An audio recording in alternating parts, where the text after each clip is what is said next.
नमस्कार, स्वागत है आप सभी का दूरदर्शन समाचार पर लेकर हाजिर हूं मैं खबरों का सिलसिला। मैं कृतिका। बुलेटिन की करते हैं शुरुआत और सबसे पहले एक नजर डालेंगे इस वक्त की अहम सुर्खियों पर, हेडलाइंस पर। प्रधानमंत्री नरेंद्र मोदी इंडिया मोबाइल कांग्रेस के 9वें संस्करण में हुए शामिल। केंद्रीय मंत्री ज्योतिरादित्य सिंधिया ने कहा, दूरसंचार क्रांति का नेतृत्व कर रहा है भारत।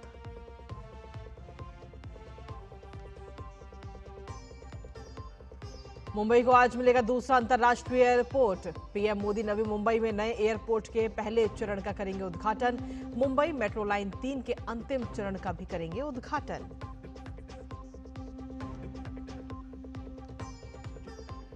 भारतीय वायुसेना आज मना रही है अपना 93वां स्थापना दिवस। गाजियाबाद के हिंडन एयरफोर्स स्टेशन पर आयोजित मुख्य समारोह में वायुसेना प्रमुख ने परेड की सलामी दी।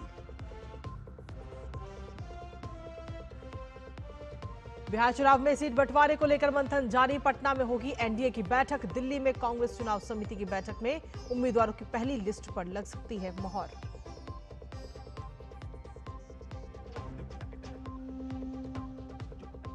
और लिंथोई चानमवन ने जूनियर जूडो वर्ल्ड चैंपियनशिप में भारत को पहला पदक दिलाकर रचा इतिहास। 63 किलोग्राम भार वर्ग में जीता कांस्य।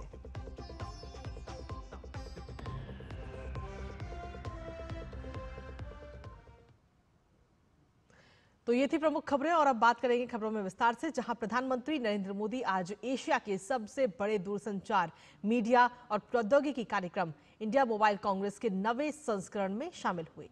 दूरसंचार विभाग और cellular operators association of India द्वारा संयुक्त रूप से आयोजित इस साल के आईएमसी का आयोजन 8 से 11 अक्टूबर तक इनोवेट टू ट्रांसफॉर्म विषय के अंतर्गत किया जा रहा है, जिसमें डिजिटल परिवर्तन और सामाजिक प्रगति के लिए नवाचार का लाभ उठाने के लिए भारत की प्रतिबद्धता का उल्लेख किया जाएगा। इस अवसर पर केंद्रीय मंत्री ज्योतिरादित्य सिंधिया ने कहा कि भारत आज दूरसंचार क्रांति का नेतृत्व कर रहा है।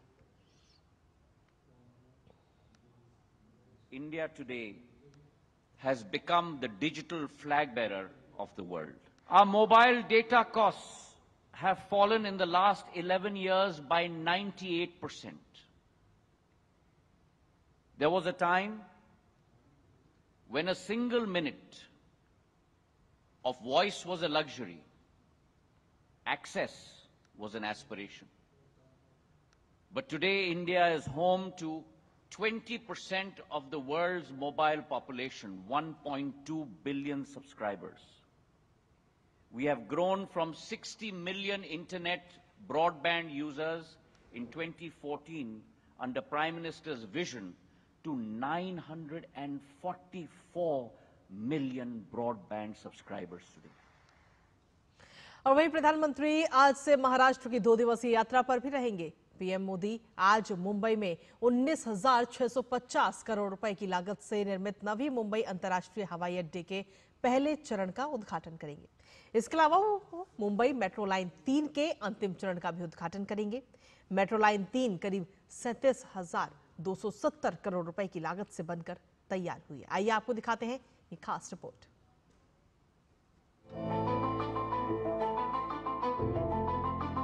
19,650 करोड़ रुपए की लागत से तैयार नवी मुंबई में नवनिर्मित अंतर्राष्ट्रीय हवाई अड्डे के पहले चरण का प्रधानमंत्री उद्घाटन करेंगे। ये देश की अब तक की सबसे बड़ी ग्रीनफील्ड हवाई अड्डा परियोजना में शामिल है, जिसे सार्वजनिक निजी भागीदारी के अंतर्गत विकसित किया गया है।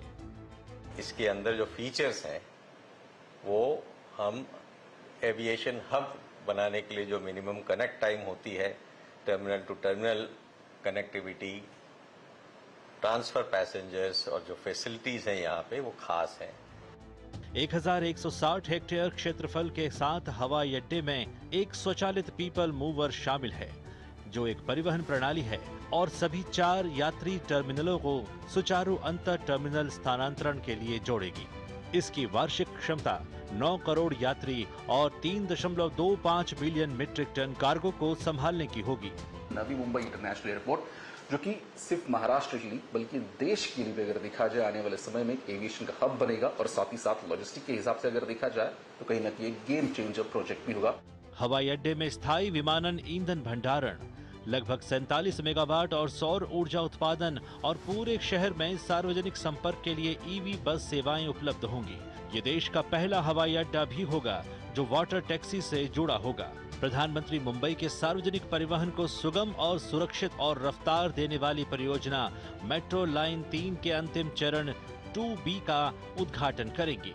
सेंट्रल रेलवे का जो टर्मिनल स्टेशन है CSMT और वेस्टर्न रेलवे का जो है चर्च गेट, इसके बियॉन्ड भी जो मुंबई है और जो बहुत महत्वपूर्ण है, क्योंकि यहीं पे मंत्रालय है, यहीं पे हाई कोर्ट है, यहीं पे बॉम्बे स्टॉक एक्सचेंज है और पूरा फाइनेंशियल एंड हेरिटेज डिस्ट्रिक्ट है, और वहाँ पे लोगों को जाने के लिए आज रेलवे सुविधा नहीं है। ये सुविधा ये मेट्रो लाइन के कारण होगी। चरण 2B का निर्माण लगभग 12,200 करोड़ रुपए की अनुमानित लागत से हुआ है और पूरी मुंबई मेट्रो लाइन 3 यानी एक्वा लाइन 37,270 करोड़ रुपए से अधिक की कुल लागत से बनी है। ये पूरी तरह से भूमिगत लाइन है। कफ परेड से RJVLR तक इसकी कुल लंबाई 33.5 किलोमीटर की है, जिसमें 27 स्टेशन हैं, जो कि प्रतिदिन 13 लाख यात्रियों को सेवा प्रदान करेंगी। एक्वा लाइन की अंडरग्राउंड एक्सपेंशन महत्वपूर्ण जगहों को जोड़ रही है और साथ ही सतह के ऊपर मूल्यवान रोड स्पेस को भी बचा रही है। ये ट्रैवलिंग टाइम तो ईज कर ही रहा है, कंजेशन भी ईज कर रहा है, साथ ही पूरे मुंबई को ये अर्बन ग्रीनर फ्यूचर की तरफ ले जा रहा है। प्रधानमंत्री मोनोरेल, उपनगरीय रेलवे और बस PTO के 11 सार्वजनिक परिवहन ऑपरेटरों के लिए एकीकृत common mobility app Mumbai one का भी शुभारंभ करेंगे। वन ऐप कई सार्वजनिक परिवहन ऑपरेटरों के लिए एकीकृत मोबाइल टिकटिंग, डिजिटल लेन देन को बढ़ावा देगा। मुंबई से श्यामा और शिशिर के साथ ब्यूरो रिपोर्ट, DD न्यूज। और Navi Mumbai international airport limited के मुख्य कार्यकारी अधिकारी कैप्टन BVJK शर्मा से बात की हमारे संवाददाता शिशिर शेलार ने। आइए आपको सुनाते हैं। देश की आर्थिक राजधानी मुंबई को एक और अंतर्राष्ट्रीय हवाई अड्डा मिलने जा रहा है। प्रधानमंत्री नरेंद्र मोदी जो है नवी मुंबई इंटरनेशनल एयरपोर्ट का इनॉग्रेशन करेंगे और इसके साथ साथ अगर देखा जाए तो सिर्फ महाराष्ट्र नहीं बल्कि भारत को इसका किस प्रकार से फायदा होगा, इस बारे में और ज्यादा जानकारी जानता है। इस वक्त हमारे साथ है नवी मुंबई इंटरनेशनल एयरपोर्ट के CEO कैप्टन शर्मा सर। सबसे पहली बात कि कहा यह जा रहा है कि गेम चेंजर जो है एयरपोर्ट होगा, ना सिर्फ मुंबई और महाराष्ट्र के लिए बल्कि भारत के लिए भी। आखिर किस प्रकार से जो है ये टर्निंग पॉइंट होगा एविएशन इंडस्ट्री के लिए खासतौर पर? जो प्रधानमंत्री जी का विजन है 2047 और विकसित भारत, विकसित महाराष्ट्र के विजन में हम बहुत खरे रूप से हम लोग उसको देखते हैं कि ये जो एयरपोर्ट है ये इंटरनेशनली जाना जाएगा, क्योंकि इसके अंदर जो फीचर्स हैं वो हम एविएशन हब बनाने के लिए जो मिनिमम कनेक्ट टाइम होती है, terminal to terminal connectivity, transfer passengers और जो फैसिलिटीज हैं यहाँ पे वो खास हैं। ये कितना कारीगर होगा इस पूरे इलाके के लिए कि जहां पे आपका बेहतरीन बंदरगाह भी है और एक दूसरा बड़ा एयरपोर्ट भी बनने जा रहा है? सही बोला आपने, बेहतरीन बंदरगाह है JNPT, sea to air, air to sea combination चलेगा और जो कनेक्टिविटी अप टू दिल्ली तक है वो आगे बहुत इम्प्रूव होने वाली है यहाँ पे। और जितने भी कैशमेंट एरियाज हैं हम को प्रिफर करेंगे। जब पूना का भी आप देख रहे हो जाने के टाइम में लोनावाला का मिसिंग लिंक बन रहा है, तो हिंजेवाड़ी वाले भी 1 घंटे में पहुँच सकते हैं। पूना की एयर कार्गो जल्दी पहुँच सकती है। फ्यूचर में आपको बुलेट ट्रेन आ रहे हैं, जो भी कॉस्टली कार्गो हैं जिनको जल्दी मूव करना है वो जल्दी पहुंच पाएंगी। फ्यूचर प्लान्स क्या होंगे खास तौर पर इंटरनेशनल एयरलाइंस को अट्रैक्ट करने के लिए यहाँ पर, और साथ ही साथ कॉम्पिटिटिव बिजनेस के लिए? एक तरफ ने देखा कि सिंगापुर है, दूसरी तरफ दुबई और अबू धाबी जैसे एयरपोर्ट भी है जो कि काफी कड़ी टक्कर दे रहे हैं। तो ऐसे में बात करें अगर नवी मुंबई एयरपोर्ट की, तो किस प्रकार से फ्यूचर प्लान्स जो है आपने बनाए हुए हैं इसको लेकर?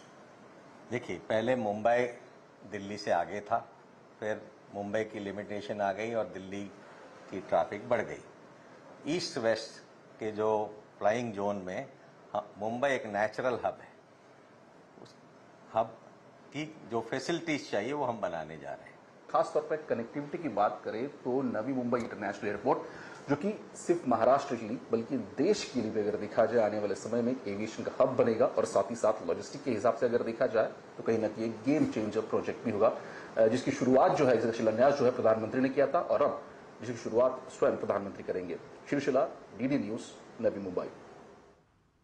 और वहीं ब्रिटेन के प्रधानमंत्री कीर स्टारमर भारत की 2 दिवसीय यात्रा पर हैं। आज सुबह मुंबई पहुंचने पर महाराष्ट्र के राज्यपाल और मुख्यमंत्री ने हवाई अड्डे पर प्रधानमंत्री स्टारमर का स्वागत किया। कीर स्टारमर की ये भारत की पहली आधिकारिक यात्रा है। प्रधानमंत्री नरेंद्र मोदी और ब्रिटिश पीएम स्टारमर कल मुंबई में विजन 2035 के विभिन्न पहलुओं पर भारत ब्रिटेन व्यापक रणनीतिक साझेदारी के विभिन्न क्षेत्रों में प्रगति की समीक्षा करेंगे। ये साझेदारी व्यापार, निवेश, प्रौद्योगिकी, नवाचार, रक्षा, सुरक्षा, जलवायु, ऊर्जा, स्वास्थ्य, शिक्षा और लोगों के संबंध जैसे मुख्य स्तंभों के बारे में 10 वर्ष की निर्धारित रूपरेखा पर ध्यान केंद्रित करती है। और बुलेटिन में खबरों का सिलसिला लगातार जारी। वक्त एक छोटे से ब्रेक का, आप बने रहिए हमारे साथ और देखते रहिए डीडी न्यूज। MDH का किचन किंग किचन में हो तो हम सब कुछ बना सकते हैं। बैंगन का भरता, आलू गोभी, भिंडी मसाला और भी बहुत कुछ। MDH। जब धरती चीर कर निकलता है लोहे का पत्थर और मिलता है मोंगिया के जोश से, फिर तपता है, पिघलता है और बनता है फौलाद। अब होता है सरिया सारी खूबियों के साथ। मोंगिया स्टील, मजबूत देश का मजबूत सरिया। और ब्रेक के बाद एक बार फिर से स्वागत आप सभी का। खबरों में आगे बढ़ेंगे, जहां भारतीय वायुसेना आज अपना 93वां स्थापना दिवस मना रही है। गाजियाबाद के हिंडन एयरफोर्स स्टेशन पर मुख्य परेड हुई। 3 साल बाद हिंडन में हुए इस आयोजन में ट्रेडिशन, टेक्नोलॉजिकल कैपेबिलिटी और फ्यूचर की प्लानिंग का बेजोड़ संगम देखने को मिला। वायुसेना प्रमुख air chief marshal AP Singh ने परेड की सलामी ली। एयरफोर्स की परेड में chief of defence staff, army chief, नौसेना प्रमुख और पूर्व वायुसेना प्रमुख भी शामिल हुए। ये आयोजन न सिर्फ सैन्य परेड है बल्कि पूरे देश के लिए गर्व और प्रेरणा का मौका है। इस साल एयरफोर्स के कार्यक्रम को 2 भागों में बांटा गया है। पहला आज हिंडन पर हुआ, जबकि दूसरा 9 नवंबर को गुवाहाटी में होगा, जिसमें फ्लाई पास्ट परेड में वायुसेना की ताकत, अनुशासन और आत्मनिर्भरता देखने को मिलेगी। वायुसेना प्रमुख AP सिंह ने परेड का नेतृत्व किया। परेड में भारतीय तिरंगा, वायुसेना का ध्वज और ऑपरेशन सिंदूर का झंडा लहराते हुए दिखा। इस अवसर पर अपने संबोधन में वायुसेना प्रमुख ने कहा कि हमारे वायु वीरों ने हर युग में इतिहास रचा है। हमारे वायु वीरों ने हर युग में इतिहास रचा है। 1947 में कश्मीर की रक्षा, 1965 में आकाश से प्रहार, 1971 में एक नए राष्ट्र की रचना, 1999 में कारगिल में अदम्य साहस, 2019 में बालाकोट में आतंकियों का नाश और इस वर्ष ऑपरेशन सिंदूर में मात्र 4 दिनों में शत्रु पर विजय। भारतीय वायुसेना ने हर मुकाम पर सामर्थ्य और वीरता का उदाहरण प्रस्तुत करते हुए तिरंगे की आन और शान की हिफाजत की है। और वहीं राष्ट्रपति द्रौपदी मुर्मू ने वायुसेना दिवस की शुभकामनाएं दी हैं। राष्ट्रपति द्रौपदी मुर्मू ने सोशल मीडिया प्लेटफॉर्म X पर एक पोस्ट करते हुए लिखा, वायुसेना दिवस पर सभी वायु योद्धाओं, पूर्व सैनिकों और उनके परिवारों को हार्दिक शुभकामनाएं। भारतीय वायुसेना ने सदैव साहस, प्रतिबद्धता और उत्कृष्टता का परिचय दिया है। हमारे वायु योद्धा हमारे आकाश की रक्षा करते हैं और आपदाओं व मानवीय मिशनों के दौरान अथक समर्पण के साथ राष्ट्र की सेवा करते हैं। हमारी वायुसेना ने अपनी शक्ति और हर चुनौती का सामना करने की तत्परता से राष्ट्र को गौरवान्वित किया है। मैं भारतीय वायुसेना को भविष्य के सभी प्रयासों में सफलता के लिए शुभकामनाएं देती हूं। भारतीय वायुसेना के 93वें स्थापना दिवस पर उपराष्ट्रपति CP राधाकृष्णन ने वायुसेना को बधाई देते हुए X पर किए गए अपने पोस्ट में लिखा कि वायुसेना दिवस पर भारतीय वायुसेना को हार्दिक शुभकामनाएं। भारतीय वायुसेना आसमान की सुरक्षा से लेकर प्राकृतिक आपदाओं के समय राहत पहुंचाने और हर संकट की घड़ी में देशवासियों की सहायता करने, समर्पण, अनुशासन और सेवा का अद्भुत उदाहरण प्रस्तुत करती है। ऑपरेशन सिंदूर और अन्य अनेक अभियान भारतीय सशस्त्र बलों, खासकर भारतीय वायुसेना के अमूल्य योगदान का प्रमाण है।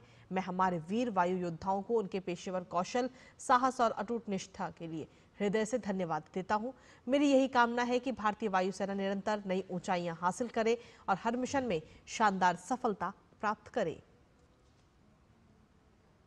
इसके साथ ही प्रधानमंत्री नरेंद्र मोदी ने भी वायुसेना दिवस की शुभकामनाएं दी। प्रधानमंत्री नरेंद्र मोदी ने एक्स पर लिखा, वायुसेना दिवस पर सभी साहसी वायु योद्धाओं और उनके परिवारों को हार्दिक शुभकामनाएं।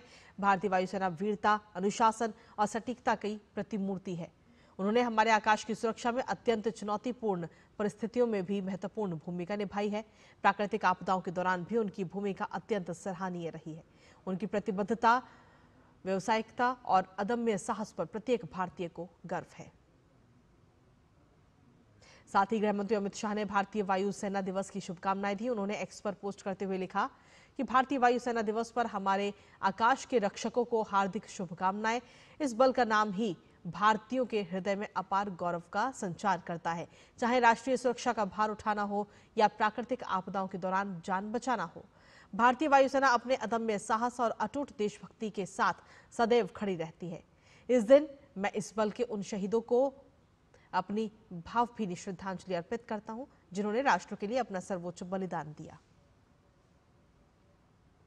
इसके अलावा केंद्रीय स्वास्थ्य मंत्री जगत प्रकाश नड्डा ने भी भारतीय वायुसेना दिवस पर शुभकामनाएं दी।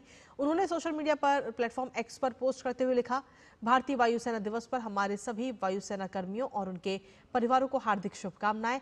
भारतीय वायुसेना साहस और उत्कृष्टता का प्रतीक है, जो गर्व के साथ हमारे राष्ट्र की रक्षा करती है, चाहे वो हमारे आकाश की रक्षा हो या आपात स्थिति में सहायता प्रदान करना। उनका समर्पण बेजोड़ है। हम राष्ट्र के प्रति आपकी अटूट प्रतिबद्धता को सलाम करते हैं और भारत की सुरक्षा और शांति की शक्ति बनने के लिए आपका धन्यवाद करते हैं।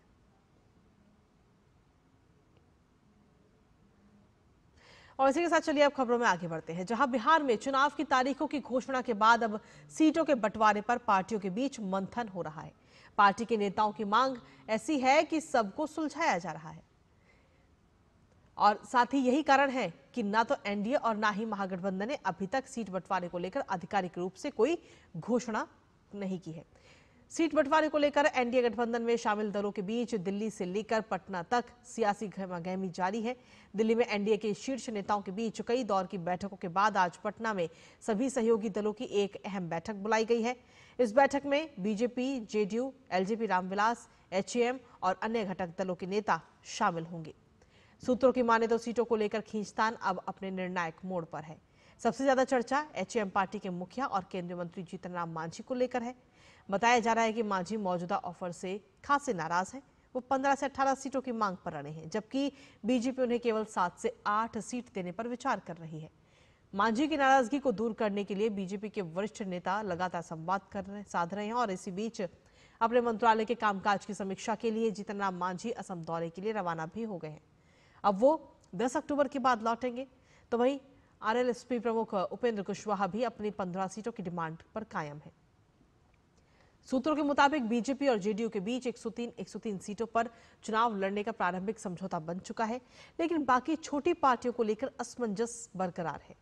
इस पूरे समीकरण में चिराग पासवान की भूमिका सबसे अहम मानी जा रही है।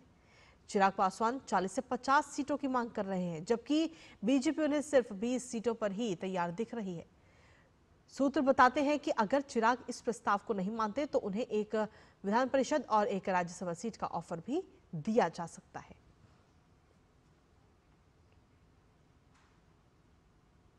केंद्रीय मंत्री और एलजेपी रामविलास के राष्ट्रीय अध्यक्ष चिराग पासवान ने अपने पिता और पूर्व केंद्रीय मंत्री रामविलास पासवान की पुण्यतिथि पर उन्हें श्रद्धांजलि अर्पित की। इस मौके पर उन्होंने कहा कि बिहार और बिहारियों को फर्स्ट बनाने की सोच के साथ एलजेपी रामविलास का हर कार्यकर्ता चुनावी रण में उतरेगा।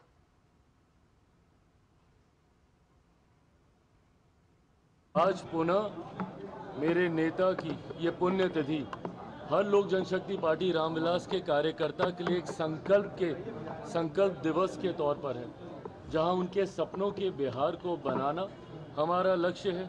बिहार को फर्स्ट और बिहारियों को फर्स्ट बनाने की सोच के साथ, इस संकल्प के साथ आज के दिन लोक जनशक्ति पार्टी रामविलास का हर एक कार्यकर्ता चुनावी रण में उतरेगा और लक्ष्य सिर्फ और सिर्फ बिहार को एक विकसित राज्य बनाना होगा। बिहार विधानसभा चुनाव पर जेडीयू नेता राजीव रंजन ने कहा कि जो चुनाव लड़ने आता है वो सरकार बनाने की बात करता है। जनसुराज भी चुनाव लड़ रही है, आम आदमी पार्टी भी चुनाव लड़ रही है, लेकिन बिहार में एनडीए नंबर 1 है। नंबर 2 पर कौन होगा ये उन्हें मिलकर तय करना है, लेकिन नंबर 1 और नंबर 2 में फासला बहुत बड़ा होगा। अनेक पार्टियां इस चुनाव में हिस्सा ले रही हैं। जनसुराज भी उनमें से एक है, आप पार्टी भी लड़ रही है, जनसुराज भी लड़ रही है, कई और भी पार्टियां हैं वो भी लड़ रही हैं। लेकिन बिहार में एनडीए नंबर 1 है और नंबर 2 पर कौन होगा ये उनको आपस में मिलकर तय करना है, लेकिन नंबर 2 का फासला बहुत बड़ा है। बिहार में विधानसभा चुनाव को लेकर कांग्रेस भी तैयारियों में जुटी हुई है। कांग्रेस की केंद्रीय चुनाव समिति यानी सीईसी की आज दिल्ली में अहम बैठक है, जिसमें बिहार विधानसभा चुनाव के लिए उम्मीदवारों के नामों पर फैसला लिया जा सकता है। बैठक में सीईसी की सदस्य और पार्टी के कई वरिष्ठ नेता शामिल होंगे। इसमें पार्टी अध्यक्ष मल्लिकार्जुन खड़गे और लोकसभा में विपक्ष के नेता राहुल गांधी ऑनलाइन तौर पर शामिल हो सकते हैं। तो वहीं सीईसी की अन्य प्रमुख सदस्य सोनिया गांधी, अधीर रंजन चौधरी, केसी वेणुगोपाल, अमी याग्निक और उत्तम कुमार रेड्डी, टीएस सिंहदेव और कई अन्य नेता भी इसमें शामिल हो सकते हैं। केंद्रीय मंत्री डॉक्टर सुकांता मजूमदार ने सिलीगुड़ी के एक निजी अस्पताल में इलाज करा रहे घायल भाजपा सांसद खगेन मुर्मू से मुलाकात की। भाजपा सांसद खगेन मुर्मू का आरोप है कि उत्तर बंगाल के नागराकाटा में राहत सामग्री वितरित करते समय उन पर हमला किया गया।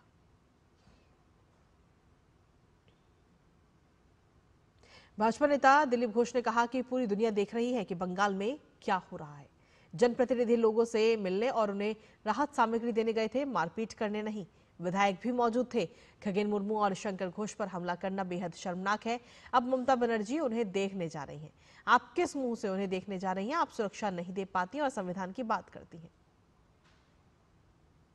सारा दुनिया देख रहा है बंगाल में क्या चल रहा है। मैं तो वही कर रहा हूँ, जनप्रतिनिधि का ये कोई मारपीट करने, कोई सभा समिति करने, लोगों से मिलने, लोगों को राहत सामग्री बांटने गए थे। हमारे स्टेट प्रेसिडेंट भी थे, एमएलए एमपी सब थे, और उनके ऊपर इस प्रकार हमला करना गुंडों के द्वारा, ये तो बहुत ही चिंताजनक, लज्जाजनक स्थिति है। और ममता बनर्जी चुप देखने जा रही, किस मुंह से जा रही है आप उसको देखने के लिए? आप सुरक्षा दे नहीं पाती हैं और संवेदना बोलती। हिमाचल प्रदेश के बिलासपुर जिले के झंडुता में कल हुए दुखद हादसे में मरने वालों की संख्या 15 हो गई है। एक घायल का अस्पताल में इलाज चल रहा है, जबकि एक व्यक्ति लापता है। दुर्घटना कल देर शाम उस वक्त हुई जब भारी बारिश के बाद भल्लू पुल के पास एक बस पर पहाड़ से मलबा गिर गया। हादसे में बस पूरी तरह से मलबे में दब गई। बताया जा रहा है कि बस भरोतन से घुमारवी जा रही थी, तभी झंडुता के बरठी में दुर्घटना का शिकार हो गई। मौके पर राहत बचाव कार्य जारी है। उप मुख्यमंत्री मुकेश अग्निहोत्री ने घटनास्थल और सरकारी अस्पताल का दौरा भी किया। इस हादसे पर प्रधानमंत्री कार्यालय ने दुख जताते हुए सोशल मीडिया एक्स पर लिखा कि हिमाचल प्रदेश के बिलासपुर में हुए एक हादसे में हुई जान माल की हानि से दुखी हूं। इस कठिन समय में मेरी संवेदनाएं प्रभावित लोगों और उनके परिवारों के साथ हैं। घायलों के शीघ्र स्वस्थ होने की कामना करता हूं। प्रधानमंत्री राष्ट्रीय राहत कोष से प्रत्येक मृतक के परिजनों को 2 लाख रुपए की अनुग्रह राशि दी जाएगी। घायलों को 50,000 रुपए दिए जाएंगे। बर्फबारी के कारण बंद पड़ी राजौरी पुंछ को कश्मीर से जोड़ने वाली मुगल सड़क फिलहाल छोटे वाहनों के लिए एक तरफा खोल दी गई है। सीमा सड़क संगठन की टीम 24 घंटे सड़क खोलने के काम में जुटी है। हालांकि खराब मौसम के कारण अभियान में दिक्कतें भी आ रही हैं। इसके बावजूद बर्फ हटाने का काम पूरी तेजी से चल रहा है। बर्फबारी के कारण पीर की गली और आसपास के इलाकों सहित ऊंचाई वाले इलाकों में ये सड़क बंद हो गई। कश्मीर घाटी और जम्मू क्षेत्र के बीच मुगल रोड एक प्रमुख वैकल्पिक मार्ग है। अधिकारियों ने यात्रियों से अपील की है कि वो अनावश्यक यात्रा से बचें और सड़क के आधिकारिक रूप से खुलने तक यातायात संबंधी सलाह का पालन करें।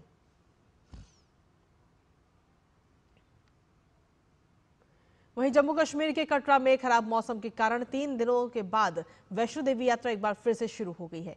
त्रिकुटा पर्वतीय क्षेत्र में भारी बारिश को देखते हुए एहतियात के तौर पर यात्रा रोक दी गई थी। मौसम में सुधार के बाद अधिकारियों ने मार्ग पर सभी आवश्यक सुरक्षा जांच के बाद श्रद्धालुओं के लिए मार्ग फिर से खोल दिया गया। माता वैष्णो देवी के दर्शन के लिए पहुंचे श्रद्धालु बेहद खुश हैं। फिलहाल सुरक्षित यात्रा के लिए तीर्थयात्रियों से आधिकारिक माध्यमों से अपडेट रहने और अपनी यात्रा के दौरान सुरक्षा संबंधी सलाह का पालन करने के लिए भी कहा गया है। हम लोग यहाँ पे माता का दर्शन करने आए हैं। 3 दिनों से बारिश के कारण हमारा जो यात्रा था वो बंद था और आज स्टार्ट हुआ है, तो हम लोग माता के दर्शन में जा रहे हैं। बिहार से 3 दिन से मैं यहाँ मतलब आई हूँ। बारिश के कारण मतलब यात्रा रोकी गई है, तो इसलिए मैं होटल में ठहरी हुई थी। अब मतलब अब खुला है तो हम लोग यात्रा के लिए जा रहे हैं। और मुझे बहुत खुशी है और मैं दर्शन के लिए जा रहा हूँ। दर्शन करने थे लेकिन कारणवश माता की कृपा है आज दर्शन है। इजराइल में 7 अक्टूबर के हमले की दूसरी बरसी पर कई जगहों पर श्रद्धांजलि सभाओं का आयोजन किया गया। 2 साल पहले हमास के हमले में 1200 से ज्यादा लोग मारे गए थे और 251 को बंधक बना लिया गया था। पिछले 2 साल में हमास ने कई बंधकों को रिहा भी किया है। इजराइल का कहना है कि गाजा में अब भी 48 बंधक हैं, जिनमें से 20 के जीवित होने की संभावना है। वहीं हमास और इजराइल के बीच संघर्ष विराम वार्ता मिस्र में जारी है। इसकी मध्यस्थता मिस्र और कतर कर रहे हैं। वार्ता में फिलिस्तीन से इजरायली सेना की वापसी और गाजा में बंदी बनाए गए इजरायलियों की रिहाई जैसे अहम मुद्दों पर चर्चा हुई। फिलहाल बातचीत किसी नतीजे पर नहीं पहुंची है। इजराइल और हमास के बीच शांति समझौते को लेकर अमेरिकी राष्ट्रपति डोनाल्ड ट्रंप ने कहा कि जल्द ही समझौता होने वाला है। ओवल ऑफिस में पत्रकारों से बातचीत करते हुए उन्होंने कहा कि मुझे लगता है कि मध्य पूर्व में शांति होने की संभावना है और ये सिर्फ गाजा तक ही सीमित नहीं है। एक अमेरिकी अधिकारी ने बताया कि विशेष दूत स्टीव विटकोफ और ट्रंप के पहले कार्यकाल के मध्य पूर्व दूत जेरेड कुशनर मंगलवार को मिस्र जा रहे हैं ताकि वो वहां जारी वार्ता में शामिल हो सकें। ये वार्ता युद्ध को समाप्त करने की अब तक की सबसे अहम बातचीत प्रतीत हो रही है।